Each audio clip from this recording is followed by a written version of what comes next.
কলকাতার মিনি বাংলাদেশ এলাকা, যেখানে একসময় বাংলাদেশি পর্যটকদের ভিড় লেগেই থাকতো, কিন্তু সেটা এখন এক ভয়াবহ বিপর্যয়ের মুখে দাঁড়িয়ে আছে।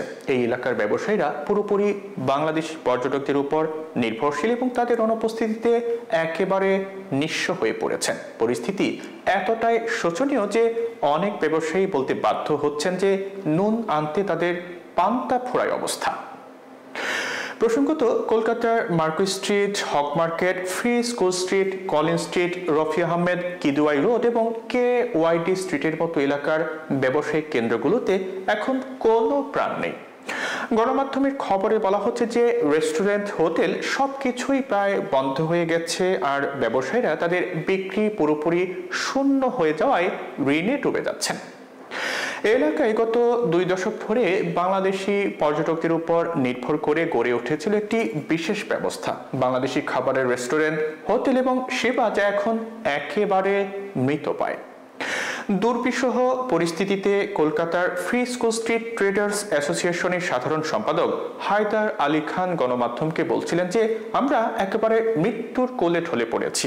বাংলাদেশি পর্যটকরা না এলে আমাদের বাঁচার কোনো উপায় নেই। তাদের উপস্থিতি ছিল আমাদের ব্যবসার একমাত্র জীবিত প্রাণ।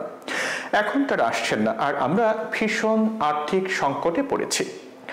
বাংলাদেশি পর্যটকদের নির্ভর করে গড়ে ওঠা হোটেল মালিক পিন্টু পোশাক বলছিলেন যে 2 দশক ধরে এই এলাকায় বাংলাদেশি পর্যটকদের জন্য সবকিছু সাজিয়ে রেখেছি, হোটেল রুম, খাবারের রেস্টুরেন্ট, দর্শনীয় স্থান সবকিছু, কিন্তু এখন তারা আসছেন না। আমাদের হোটেল রুম ভাড়া 10 থেকে 15% কমে গেছে এবং আমরা আর্থিকভাবে তিলে তিলে ধ্বংস হয়ে যাচ্ছি।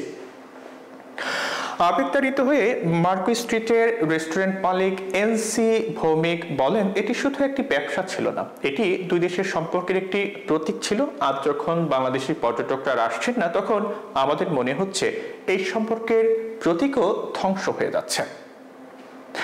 এমন ভয়াবহ পরিস্থিতিতে কলকাতার ব্যবসায়ীরা মঙ্গলবার একটি জরুরি বৈঠক করেছেন, যেখানে তারা সামাজিক যোগাযোগ মাধ্যম এবং ব্যক্তিগত প্রচেষ্টার মাধ্যমে বাংলাদেশি পর্যটকদের নিরাপত্তা নিশ্চিত করার বার্তা পাঠানোর সিদ্ধান্ত নিয়েছেন।